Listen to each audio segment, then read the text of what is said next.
Bienvenue sur votre chaîne Sonko Moi. Voici Diomaye. quelques-unes des actualités du jour au Sénégal. Politique. Le Premier ministre, Ousmane Sonko, a réaffirmé la place stratégique de la commande publique dans la politique économique du pays lors du dernier Conseil des ministres. Le président Bassirou Diomaye Faye a procédé à un important changement à la tête de la direction de la surveillance et du contrôle des marchés. Le président Bassirou Diomaye Faye a procédé à un changement important à la tête de la direction de la surveillance et du contrôle des marchés, selon les informations. Le président Faye a mis en place plusieurs réformes pour renforcer la transparence et la bonne gouvernance dans l'administration publique sénégalaise. Ces réformes visent à améliorer la gestion des ressources publiques et à lutter contre la corruption, économie.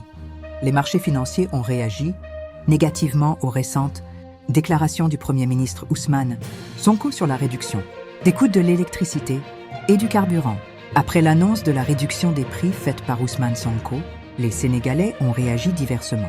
Certains ont salué cette décision, y voyant une mesure pour alléger le coût de la vie et renforcer le pouvoir d'achat des ménages. D'autres, cependant, restent sceptiques quant à la mise en œuvre effective de cette baisse et à son impact réel sur leur quotidien. Les marchés financiers ont également réagi négativement à cette annonce. Avec une baisse des euro-obligations du Sénégal, les investisseurs semblent craindre que cette mesure ne fragilise davantage la discipline budgétaire du gouvernement et ne retarde les ajustements exigés par les partenaires financiers internationaux. Dans l'ensemble, l'annonce de la baisse des prix de l'électricité, du carburant et du gaz est considérée comme une mesure socialement nécessaire, mais son efficacité dépendra de sa mise en œuvre concrète et de la stratégie adoptée par le gouvernement pour compenser les pertes de revenus. Le Sénégal a enregistré une baisse de ses euro-obligations après les annonces budgétaires du gouvernement. La directrice de cette TV, Maïmouna Ndour Faye, a été libérée après son face-à-face avec le procureur.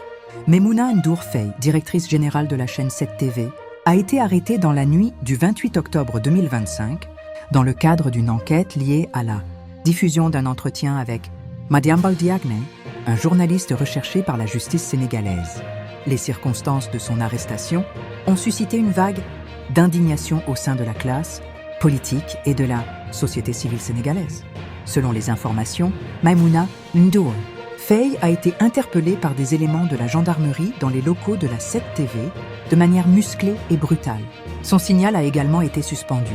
Après son arrestation, plusieurs partis politiques et organisations de défense des droits humains ont exigé sa libération immédiate et sans condition. Parmi ces organisations figurent le Parti démocratique sénégalais, PDS, l'Alliance pour la République, APR, et le Parti d'Indu.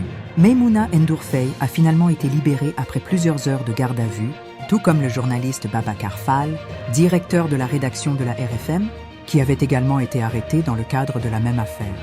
Une femme a été expulsée de son domicile conjugal à Rufisque par son mari qui a épousé une seconde femme. Sécurité.